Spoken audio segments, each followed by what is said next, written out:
Thank you, Avinash and Manoj, for successfully conducting this lovely hybrid meeting and for having me and Nagi for this morning chat.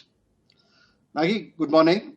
Hi, Naresh. Hi. I think this is like a filler you have in the when the movie ends early, they have few songs coming up till the next movie comes up, like the filler. So I think we are like that now. Or maybe it's like a joker in the rummy thing sequence, no? Yeah. Just put the chefs together to keep it going.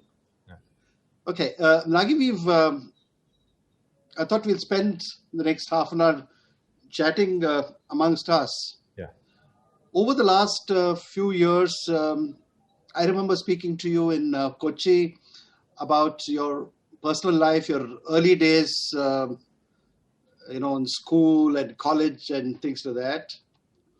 Of late, you've been talking to the youngsters about how to train in endoscopy and things, and I noticed a paradigm shift when you said that it's okay, you don't have to be a great endoscopist, you can do other things. I think that was a change over 30 years.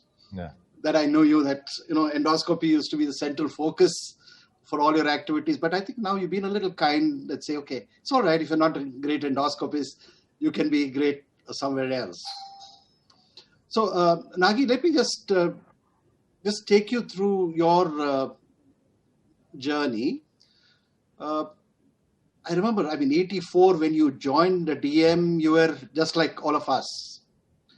And suddenly, like one of these Kaplan-Meier graphs, the gaps kind of widened. I think I want to ask you, how did this happen? Did you actually plan and plot your journey, or did it just happen just like that? Yeah.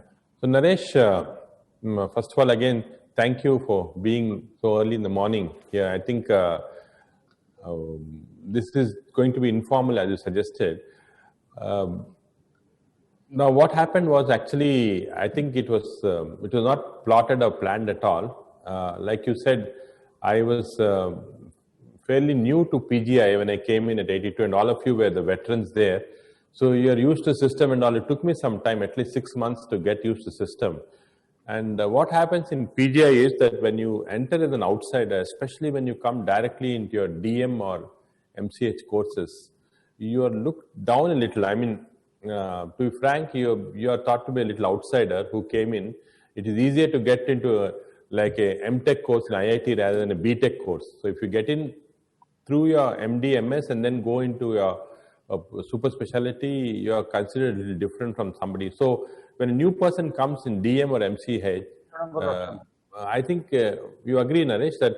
Absolutely. I won't deny it. Everyone wondered how Nagi got in there. So the first 6 months it takes you to adjust to the system, because it's a fairly new system and you have very bright people around you. The peers are very bright and you are sort of get merged into that. So then what happened? Then after I finished, I came off to Hyderabad, worked for a short period in Nizams, where we actually, in fact, I learned my ERCPs there in Nizams, because you remember, although we had Jung was there, who was very good, and it was fascinating to watch him doing actual hands-on training in PGI, in ERCP. At that time was not possible. Even colonoscopy, I remember that if we reach the CECOM, we'd celebrate as, in that time, because it was not so easy to get hands-on except for upper GI. So we would, so most of my ERCP I learnt in, when I came back here in Nizams. And I realized that I had a hand-eye coordination which was fairly good, and also that I sort of... So you realized you were special. You concede that you thought that you were special, obviously, with special talents. No, it is not a special talent. I think just like a carpentry skill, you sometimes find that suddenly you're okay with doing things which require hand-eye coordination. In fact, I was very interested in hepatology, and Sheila Sherlock gave me a scholarship to come and study with her. And when I refused, she was very upset with it. My first paper, actually, Jung, was on Lancet on hepatitis B. Nagi, let's move out of that frame. I just want you to go beyond. How is it that you become a world leader? Now, the reason why I'm asking you this, Yeah. a lot of youngsters keep, telling me, I want to be this 5 years down the line, 10 years down the line. Did that thought ever occur to you? Or was it just went on seamlessly? You get from, day to day, year to year and grabbed whatever opportunities? Yeah, so no, I think it was just as opportunities came, I took it up. I said I was interested more in ERCP at that point of time. Tried to get a little into US again, lost interest in that, and then my main focus was what I realized was that when I got my first opportunity to be invited to an international workshop. This was in Brussels, Belgium. Michel Kramer. I was very young. I was not known. When he invited me, when I was watching these people do either Kramer or Jack Davier, or at that time, there was even Klassen and so on had come for the workshop. They're all discussing. I realized that they were all very focused into one area, that you should not get diffused. If you start doing everything, if you start doing endoscopy, if you start doing, in fact, if you ask Michel Kramer hepatitis B or C, he wouldn't have even heard of it. But here in India, we're trying to be everything. So I realized that if you have to be very good in one area, not only have to focus in that area, but I think you should reflect that in the sense that your publications, whenever you're giving your talks, it should be only in one area. That's the reason why I stopped completely. When people ask me to talk on, say, Hep B or something, I absolutely stopped. I said, I don't know anything about it. So I realized that you have to focus in one area, you have to project in one area, because that's how you would also become internationally known. In fact, if you look at all the top leaders in endoscopy, not only are they focusing only, you never see them going into any other area, but they're also sub-focused into a specific area. You'll never see, for example, Harrow, you're talking on ERCP or pancreatic biliary endoscopy, is only in that area. So I realized you have to focus and sub-focus. This is to become well-known internationally, but the problem is, Naresh, as you said, how to start doing things locally well. And again, I think this works only in groups. You have to get into a group, focus. If you're interested in endoscopy, focus only on endoscopy. Forget about, knowing everything about hepatology and so on. If you want to do only hepatology, do hepatology. So I think this subdivision is very important for us to progress. The difference, I think, between Did me you and... plan? Did you plan something ahead? Said that in 3 years I want to be doing this. Was that there? Or... So I think I sub-focused. In fact, that time a lot of people told me that you're a technician. What is this? You don't. But I thought I realized that I have to focus, and even to the outside world, internationally, they would only respect you if you have a focus on a specific specialty. Otherwise, you don't get that respect. Okay, so do you think that life has been kinder to you than most of us in terms of giving you those opportunities, or have you created those opportunities? I think it's both, Naresh. This is again a very important point. Sometimes I reflect among myself. I mean, I think why is it that they actually say there are many people, in fact, even working in our institute right now, they're brilliant people who have done extremely well. They've worked right from beginning in AIMS or PGI, and they're much better than me in terms of thinking and all. But the difference, I believe, was that one is I was lucky. I had opportunities because one is very early we started. Nowadays it's very difficult to get very big into one area. It takes a little more time. So I was lucky. I had series of breaks in terms of sponsors supporting me right from the beginning, financial sponsors. Otherwise, it's very difficult. It's a technology-related field. And second, that is, I mean, you get into an area where you require something, and people don't cheat you to get that thing. I was very lucky in that. And whenever there was a small opportunity, I created that. For example, we started in an ambulatory setting in Medinova. I think you remember that. Me and GP used to do. And then when we got this opportunity to take this other place because of peculiar circumstances, we could get this other place. I didn't hesitate because that was a 150-bedded hospital. At that point of time, if I saw the difference between me and another person, a very senior person who was telling me, no, don't take any risk. You're happy with your practice. Continue with this. What is there? What are you going to do? But I took that risk. I think the important thing in life is to take small risks, not heavy risks, because if you take a big risk, like another friend of mine who took a big risk, I can tell his name also, the CDR hospital, Dayakar, he used to take big risks, and he used to tell me, he used to laugh at me and say, you're not taking big risks, you won't come up. Think big. When you think big, you become big. But I think he was wrong. I realized when we took this new hospital, this old hospital, and started growing, that the way to grow big is to think small and do small things. When you do small things and do things well in a small way, then you become big. And the next way, that is, we did small things. Small things is about looking after your patients well, looking after your staff very well, not paying huge salaries to staff, but good salaries, but looking after them so that they're satisfied. I realized this management mantra, that this is the way that from thinking small, you become big. Now, when you become big, then we got this new place, the CM. Again, it was very fortunate. The CM called me and told me, okay, there is, say, 8 or 10 acres. Can you build a big hospital? I said, okay. Again, at that point of time, we didn't jump from an ambulatory center to a big hospital taking big loans. We already were running a 300-bedded setup. So we knew that if you can grow into a 1,000-bed setup, you can do it. We are confident. We didn't take too much of a risk. Some risk we took. Some risk you had to take. We became big. And then I realized something, that when you become big, if you start thinking big, you become small again. So thinking big, this is what all the corporate hospitals do, Naresh. I think this is a mistake. Thinking big is, they only think about the institution. They forget individuals. They don't think about small things about individuals. They think if the institution is the big thing, they start creating huge salaries, getting big consultants, and then everything collapses. So I think even if you grow big, the important thing is to think small. So this I remember you talking to me about the Mayo Clinic model and the book on the Mayo Clinic and how they invest in their consultants and doctors. I think exactly. The other thing that happened also during this journey was that I think that is fortunate that I could come in contact with not gastro. I mean, gastroendoscopy is one aspect, but I came in contact with many leaders in different fields and sort of observing how they're thinking, how they grew. For example, there are many business groups like, say, GMR or things like that. They all started small, but they grew very well. And I was trying to get into their shoes to think how they were thinking, how they grew. And that's interacting with these people, many of these very high-end people who became very big. I think that's another thing that gives you confidence, and also it shows the pathways they traveled.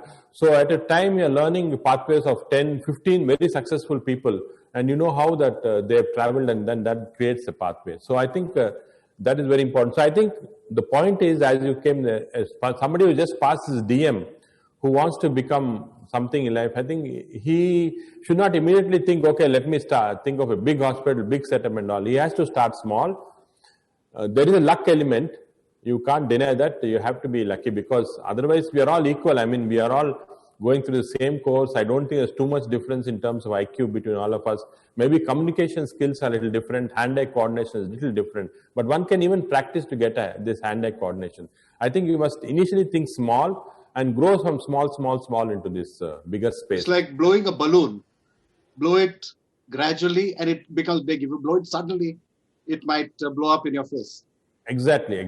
I think this is very important. On this journey, there'll be many hurdles, There'll be hurdles of how you get along with your colleagues, how you should be with them, how you get along with even, say, international guests, how you should be with them, because these things are subtle things which you learn on the way, but these are also very important. I think basic endoscopy skills are important. You have to be good endoscopist, basically, but in addition, there are a lot of collateral things that are important for somebody to rise to a very top position. Otherwise, you remain a good endoscopist, but you will not become well known internationally, because the other skills are required for this.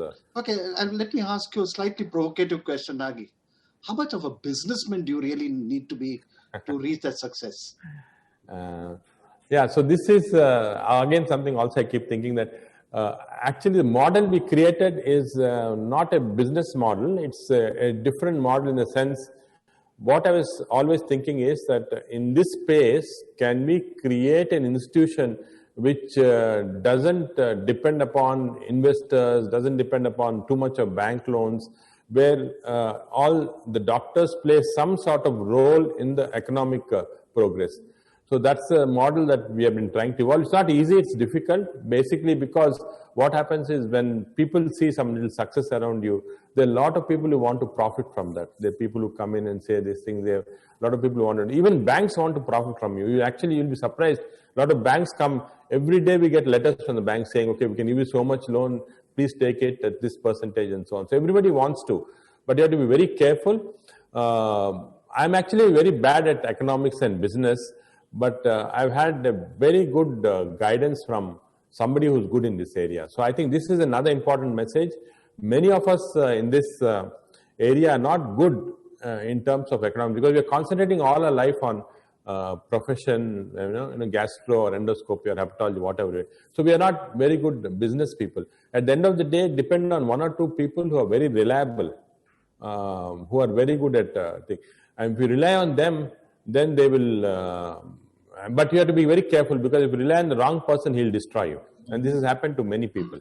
Nagi, as doctors, we always been taught that, work from your heart. Your heart should really think. Is that good enough to be successful, or do you have to just work from your heart and, have a slightly sensible mind to go with it? I think, Naresh, that's a good point, and I'm sure, I think now, because of all of us have this wisdom of so many years of practice, we realize that working totally from the heart doesn't work. There are two extremes. You should not be totally detached.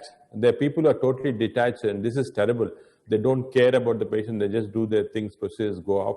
There are others who are totally too attached, so attached that something happens, you get a trauma. Something happens to the patient or procedure, you get a trauma, you can't do anything. I think these are two extremes, and one should be somewhere in the middle. You should have some sort of attachment, interest in the patient, and we realize this as we grow older, that this becomes a more and more important component. But if you're totally emotionally working from your heart, then you miss the bigger picture. You have to have you must come back, have a little detachment, especially when you're doing some procedure related things. You must have a little detachment. Otherwise, I don't think there was one very important thing. I think in this picture, Three Idiots, Naresh, of course, I don't see too many pictures, but there was a very important message that the dean gave to all the students at that time. He said, don't become too emotional and get attached to your patients. This was supposed to be a wrong message from him to the doctors, but I think it's the right message. People don't realize that's the right message. You should not get too emotionally involved. If you're too emotionally involved, then I think we don't do the right things. You must be involved. You must empathize with the patient, but you must have a certain distance and get off a distance and look at it from we don't have to look at it from a 30,000 feet view, but at least from 200, 300 feet view is very important. Okay.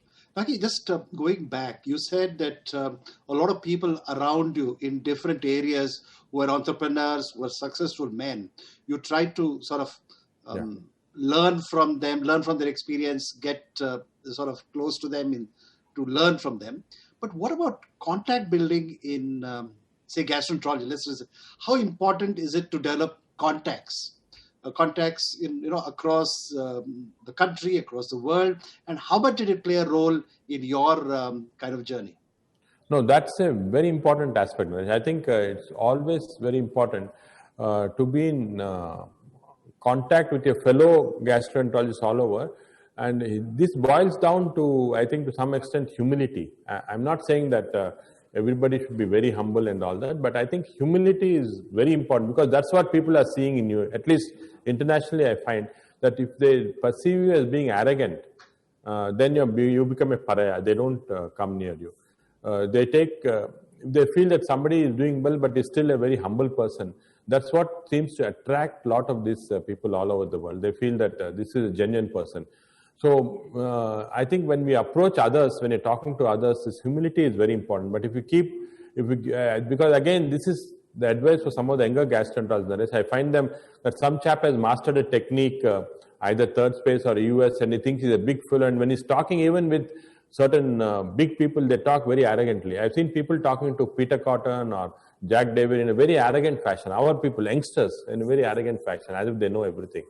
I think this puts them off. I think it's very important that when we interact with especially our colleagues or people from all over the world, this humility stands to be very important. I think, but this contact, the ability to communicate with them, think in their space is also very important. And this is, if you want to grow beyond, say, beyond the nation, become somebody who's known internationally, this communication with them and to grow with them is very important. There is certain amount of manipulation like everything else, like I'll tell you a small example, Naresh. For For example, World Endoscopy Organization, I knew very little about this. But what happened Politics was, of it. yeah, or the politics of it. It was an organization which I didn't really know much.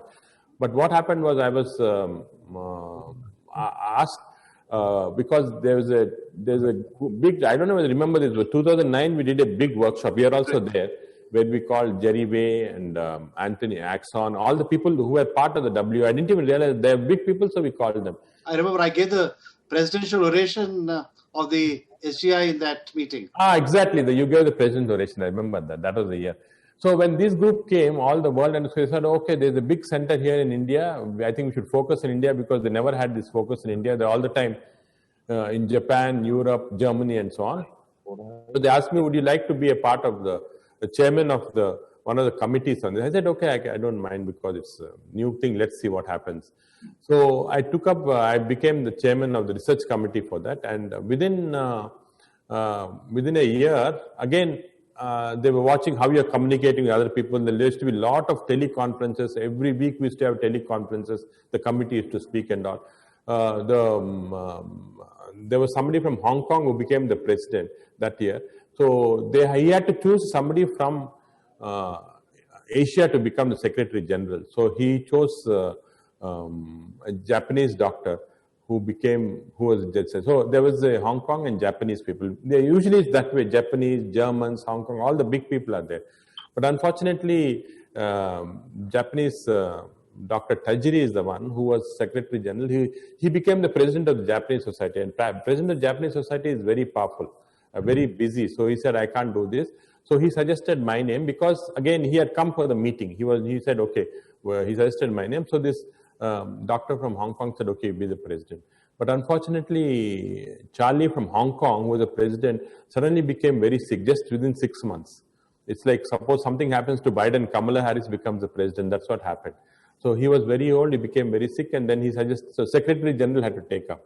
So by proxy, that would be a disaster, but I don't think this was. No, but then it was good because I was the youngest president of the World Endoscopy. I had 3.5 years. I was very young. I had a lot of fresh ideas. I was like sort of breaking through the barriers, and the other committee members are all 80 years. And suddenly the people who manage this suddenly realized it's good to have this younger team. So I got in a lot of fresh youngsters. I got in Dongwan from Korea. I got in other people, Fabian, I got in from Colombia. All the other people came in. So what happened was this became a little different organization. And then we did this first World Congress. There's a lot of opposition when we did the World Congress, endoscopy. The conventional societies, say all the big societies in the world were saying, why do you want a World Congress? We already have so many congresses. Lot of resistance with the donors, like all the companies. You won't believe it, for almost 2 years, I would go to every conference just to speak to the companies, to Olympus, to Fujinon, just to convince them, look, this World Congress is different. It's going to be a big thing. You have to support it. It's for developing countries. So again, a lot of lessons I learned, how to communicate with these people, how to talk to these people, and and finally, when this happened, World Congress was... it was a fantastic success. Yes, fantastic success. And now every country is bidding for the World Congress. You don't believe the amount of pressure that's coming on us. Every country says, we want to have the World Congress. And big people, all of them have gone now into the fold. So I think there was a series of chances or luck that happened, but also I think there's an effort which we concentrated on that. So this was a knowledge outside endoscopy that, again, you learn negotiating skills from so many people. And even in this committee, there were good people, Naresh, who had negotiating skills. I learned from them how we should talk with the company people, how we should talk with the other. I know that there's no one better than you at doing it, because every conference wants Nagi in to do the negotiating. Yeah. But Nagi, just to just to put in a different kind of thing. See, your ability to have contacts is not just to the people who are in power or who are able to sort of give you something. I noticed that you know a gastroenterologist or a surgeon from Mehboob Nagar, as you know from Tumkur, or as you know anywhere. So it's not just the people above, but the people at your own level, or people think that you seem to know everyone by name, or at least you pretend to, and you give them a big smile. Yeah. I think that's a phenomenal kind of attribute that you have. And I think the youngsters must learn that this is important to sort of cultivate and develop. Naresh, yes, I think this also, again, learn from very successful people that it's important to stay on the ground. I mean, not to go above thing, and that is very important to recognize, especially as you say, when a younger gastroenterologist comes, you call him by name, or sometimes in the conferences, you sometimes don't know, but you're looking at the batch very carefully to see the name, and then you address him by the first name, how are you, and laugh. I think this is a very important aspect, and this is something which I've also learned, of course, not only from some people, but mainly from my father, who used to say that the most important thing in life is to be a good human being. I think whether you agree with that philosophy or not, I mean, people, I think if you're a good human being, you become naturally good at dealing with people. And I think the worst thing I hate in people is arrogance. This arrogance is something that will destroy people. However big they are, if they're arrogant, I would never go. I mean, I would sort of distance myself from this person. So I think I tell some of our younger colleagues also here who have suddenly become arrogant, who think they know everything, that arrogance is the one which destroys people. I think humility and ability to communicate and get across to people.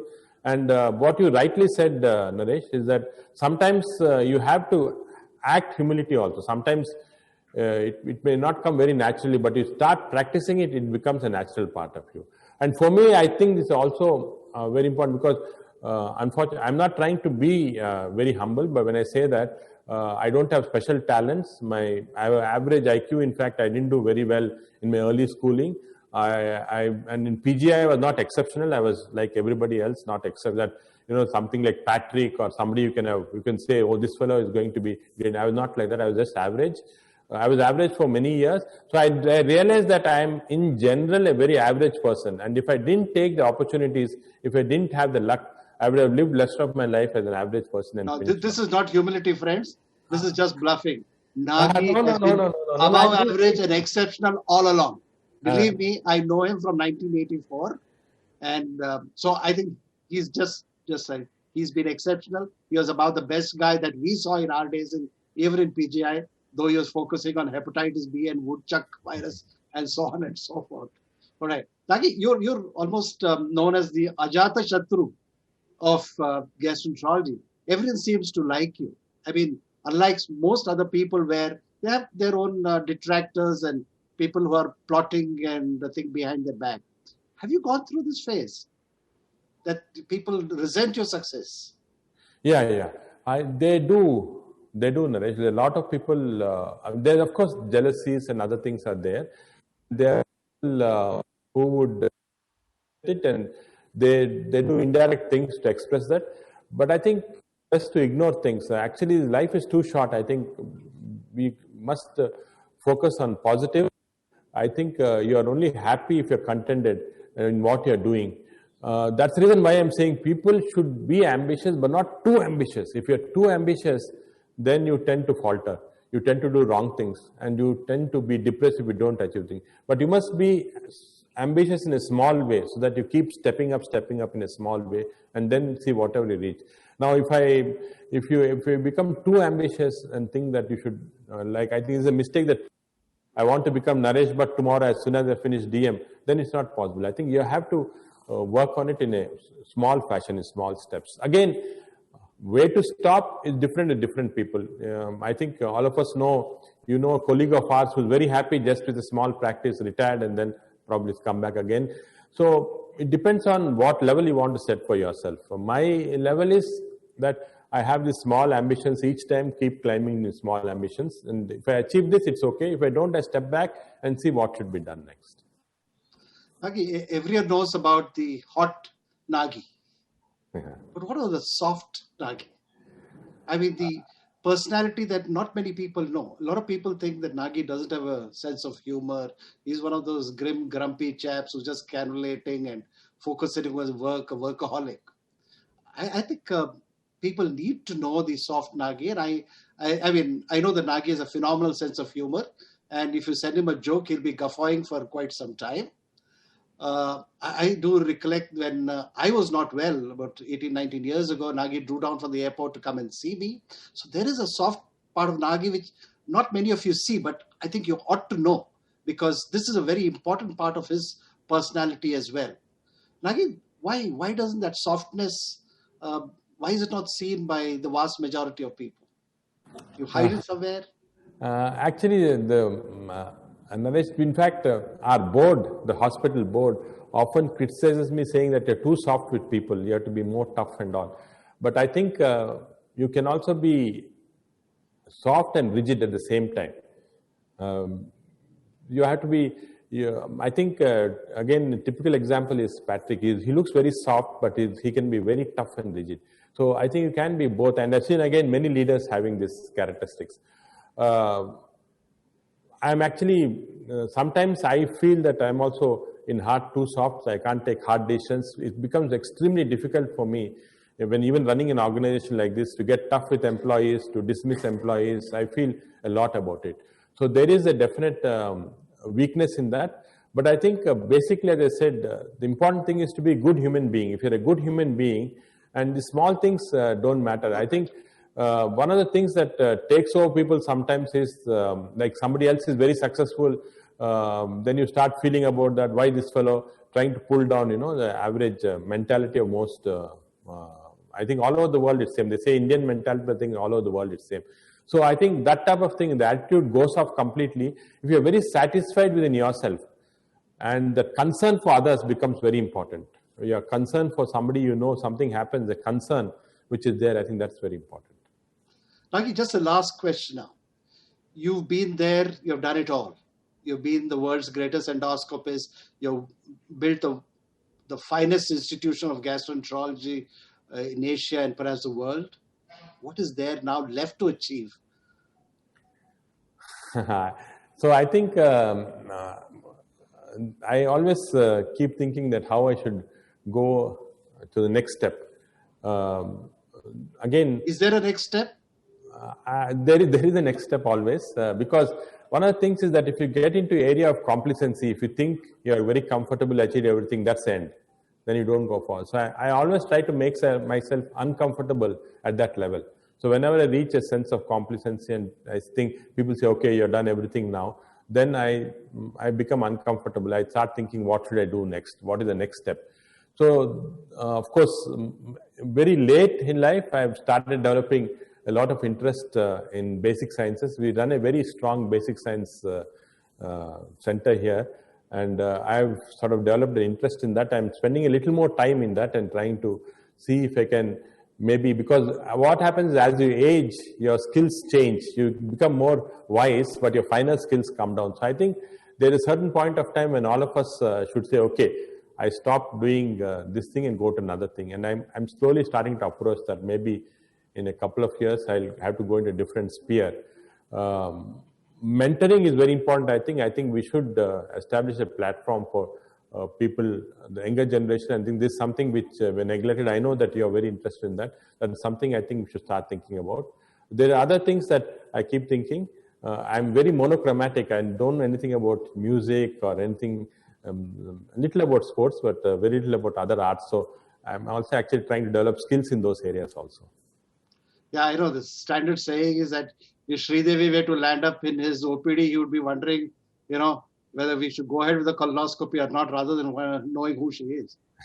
Yeah, actually, I've rubbed many actors like that. I'll ask them, who are you? And they get very upset. They say, I'm this very famous actress or actor. So I think this is, actually, Naresh, maybe as we're coming to end, I should ask you about your goals, I think you also achieved a lot there. You're the first one in Bangalore, and then who really actually established the practice of gastroenterology and made it so. And I also noticed that you have very satisfied in life. Whenever I talk to you, you're very satisfied. You have a wonderful family. Vinay was with us, I think, one of the most talented PGs we had. In fact, I was trying to retain him for personal reasons, and he belonged there, so he went there. But I think you have also had a very satisfied life. And your philosophy? Yeah, I think that's where I think Nagi, we started off together in '84, and at that time I think maybe you were just a shade better than me. But as I said, that graph went this way. You continued to climb. I continued to climb at my own pace, maybe. But I think our philosophy was different. I honestly didn't have the kind of ambition that you had, primarily because I said, if I have too much ambition, I may fail. I may not be able to deliver the results, in which case I would be very, very unhappy. So I set myself more modest goals than yours. So you achieved far more than I did. But yes, as you said, one area that I'm happy about is that I have realized my potential to a large extent. Your potentials were obviously much, much bigger, and so you rose higher. But my aims were modest, and that's why my achievements were perhaps more modest. I think, as you said, it has to be individualized. I perhaps would not have been comfortable doing that kind of things as aggressively as you did and you achieved. I think that's the difference. So I think all of us need to understand this, that you need to go at your own pace and not force yourself at a pace that is uncomfortable to you. I think, Naresh, this is the important message at which we should end it, that everybody has their own comfort space. You should get to that comfort space and should not become uncomfortable by trying to do something which one is not either capable or not lucky enough to do, and one should be very comfortable, and you should have small ambitions to keep climbing very smallly. Don't think very big suddenly. I think this is an important message that people should take away from this conversation, I think. The last thing that I want to tell the audience is that, see, there is a lot to friendship and things like that. Nagi and me go back several years. I mean, it's beyond just the professional. There's a personal facet to it as well. But every time that I have reached out to Nagi for help, whether it was in the good old days in how to put an esophageal stent, to how to do some ERCP, or whether to do learning EUS, I think Nagi has stood by. Not only me, I think there are a lot of people whom he's helped. And I think the younger generation should continue that. The generation next, those in their 40s and 50s, should continue to do this kind of thing and help their colleagues reach sort of higher skills. And thank you, Nagi, for that help over these few decades. And I think we'll stop here. I think we've reached a little beyond breakfast time. Yeah. I think, thank you, Nagi. I think it was lovely chatting with you. And thank you, Avinash and Manoj, for this lovely opportunity. Thank you, Naresh. Thank you very much. So we are extremely grateful to both of you. Heart-to-heart talk. So you talk great things, so which we perceive and move forward. So thank you very much, sir. Thank you.